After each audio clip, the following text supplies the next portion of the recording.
अवध पंच में मधुकर उपाध्याय का राम राम भैया। इस समय 5 राज्यों में विधानसभा चुनाव की प्रक्रिया चल रही है। उसमें 3 बड़े राज्य अगर आप गिनना चाहें तो तमिलनाडु, पश्चिम बंगाल और असम।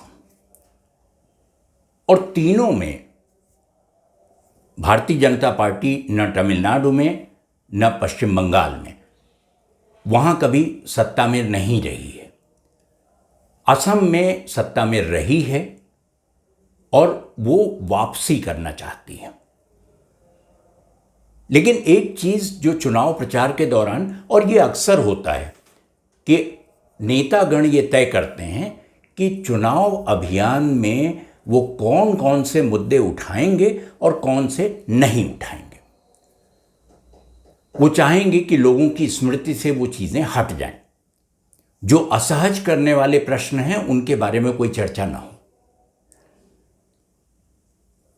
अभी साल भर पहले ये बहुत जोर से चल रहा था कि एक CAA है,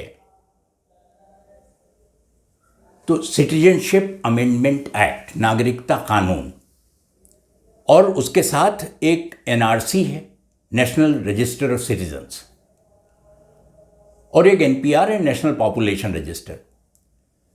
तो ये इस पर बहुत विवाद हुआ, बहुत चर्चा हुई।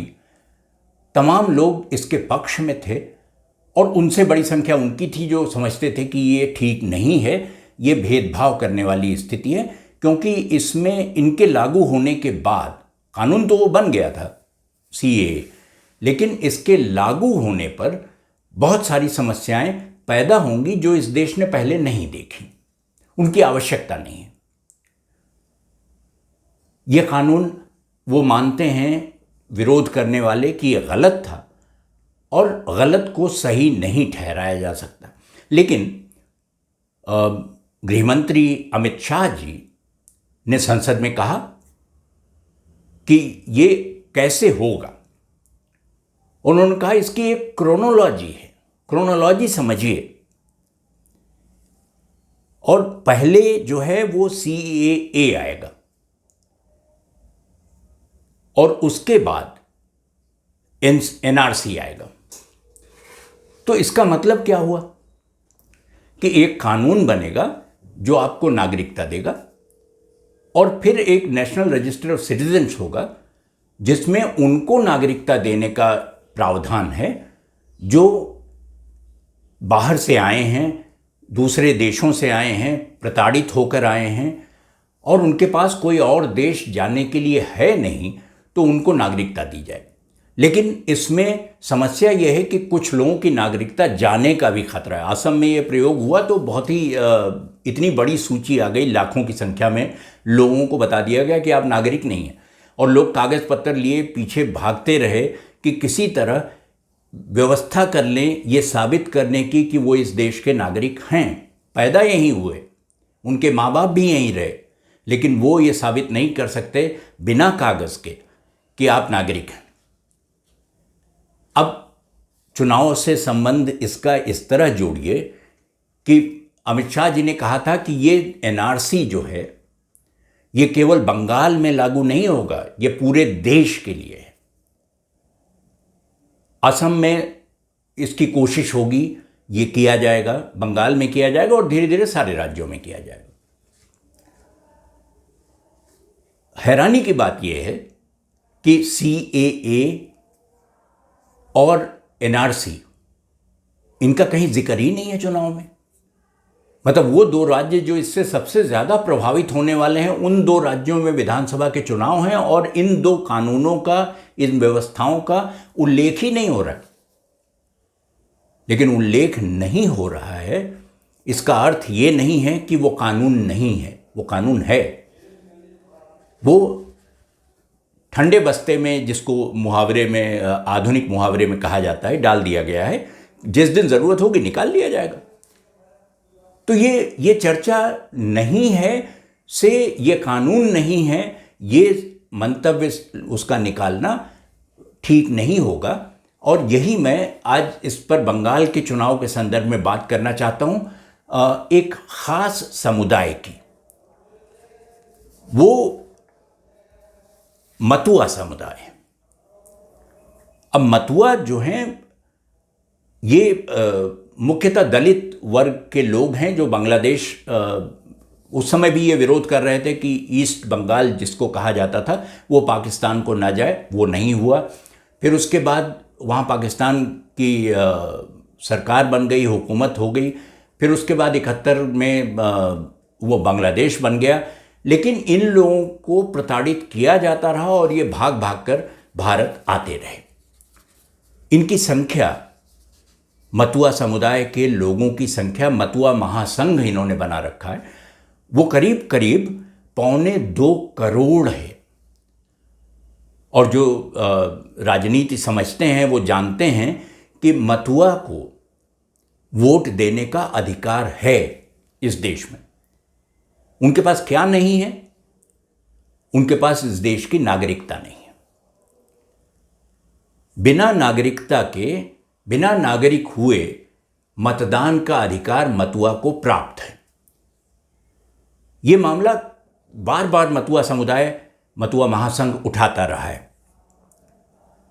वीणा पाणी देवी जी जो मतुआ संघ की संचालिका थीं, और उनसे पहले उनके पति प्रमथ, ये मतुआ समुदाय का नेतृत्व कर रहे थे।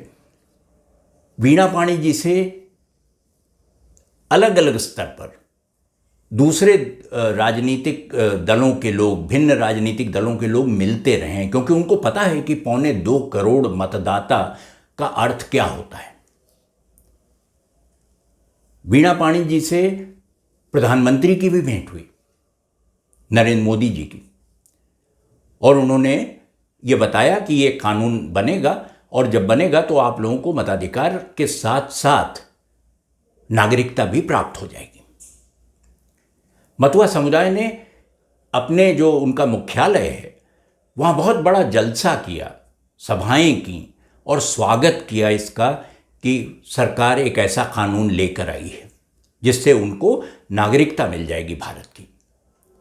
मतुआ मूलतः हिंदू हैं, लेकिन उनकी जो आबादी है वो मुख्यतः अति पिछड़े वर्ग के लोग हैं, दलित, कुछ आदिवासी भी हैं।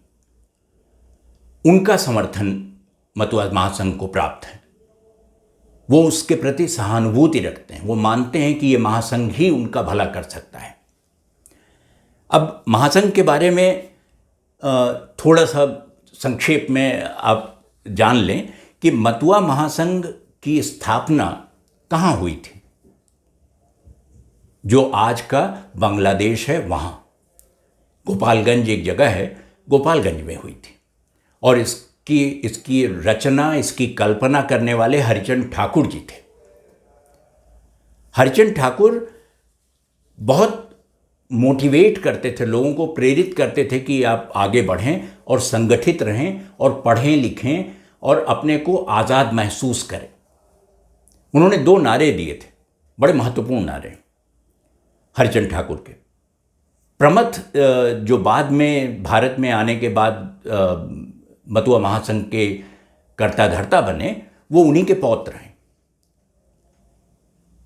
हरिचंद ठाकुर ने पहला नारा दिया था, मुंह में नाम हाथ में काम। बड़ा सीधा सा मामला है, मुंह में नाम हाथ में काम। और हरि का नाम, वो ठाकुर जो कहते हैं, कृष्ण को ठाकुर जी कहते हैं, तो वो ठाकुर हरि जो उनके साथ भी नाम के साथ जुड़ा था हरिचंद जी के, वो यही था कि नाम ठाकुर जी का और हाथ में काम, मुंह में नाम हाथ में काम, सबको शिक्षा मतुआ धाम। आप मतुआ आइए, यहां कोई भेदभाव नहीं होता।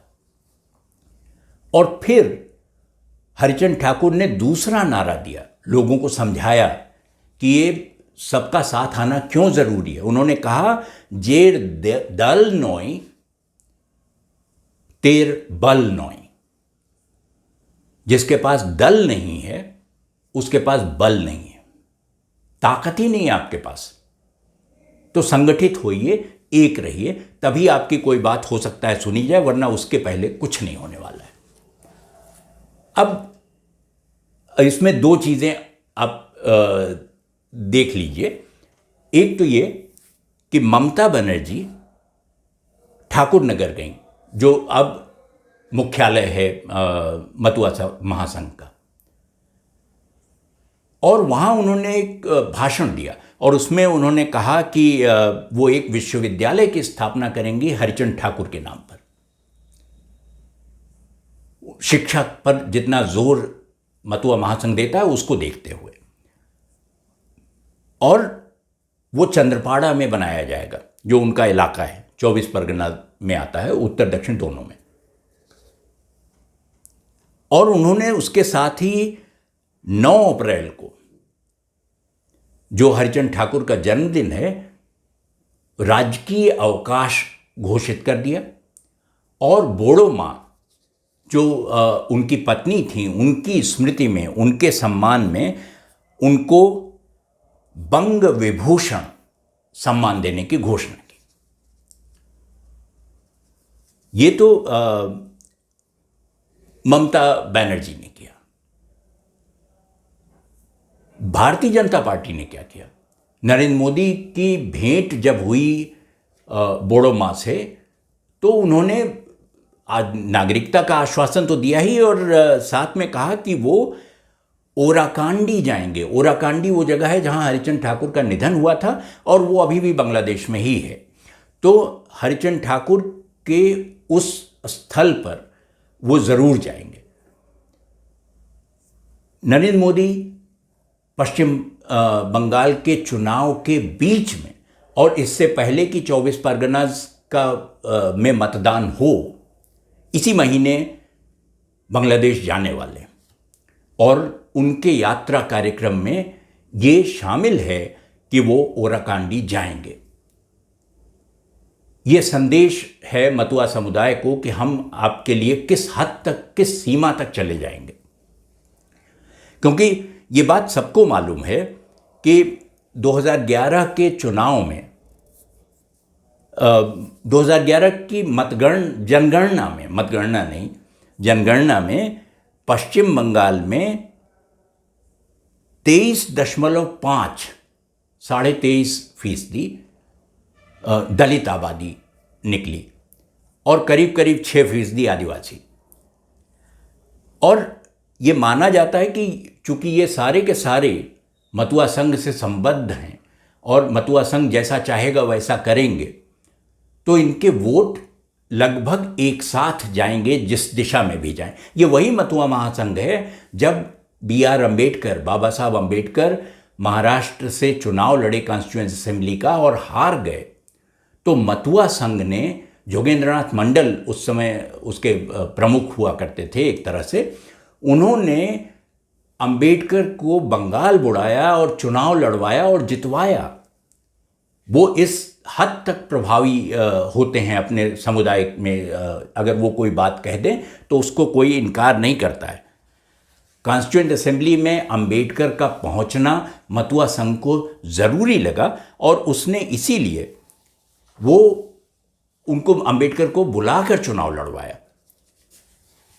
अब क्या होगा? मतुआ का जो मुख्यालय है, हेडक्वार्टर है, वो करीब 70-80 किलोमीटर है कलकत्ता से, ज़्यादा दूर नहीं है।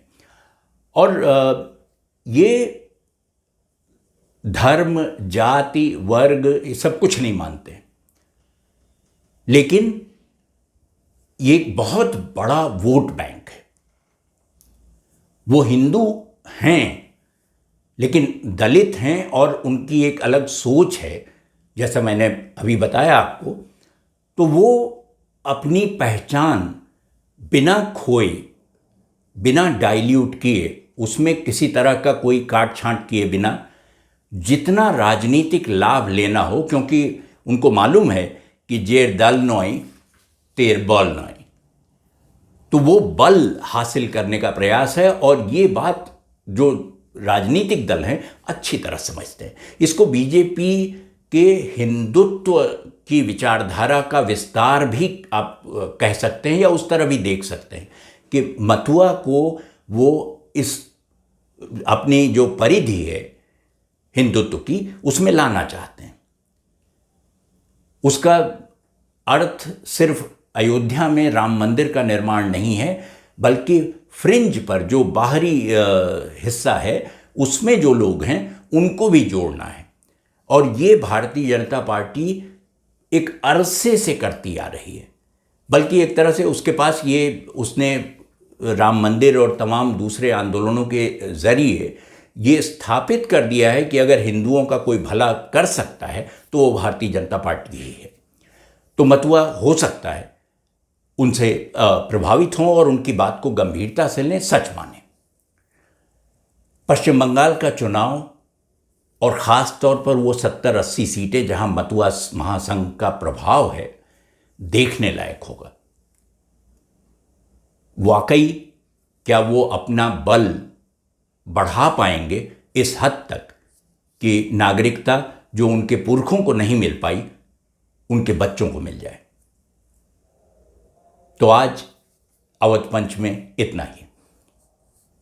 अगले अंक में आपसे फिर भेंट होगी। तब तक आप अवध पंच देखिए और अपनी प्रतिक्रिया भी भेजिए awadhpanch@gmail.com पर। अगली बार आपसे जब भेंट होगी तब किसी नए विषय पर चर्चा करेंगे।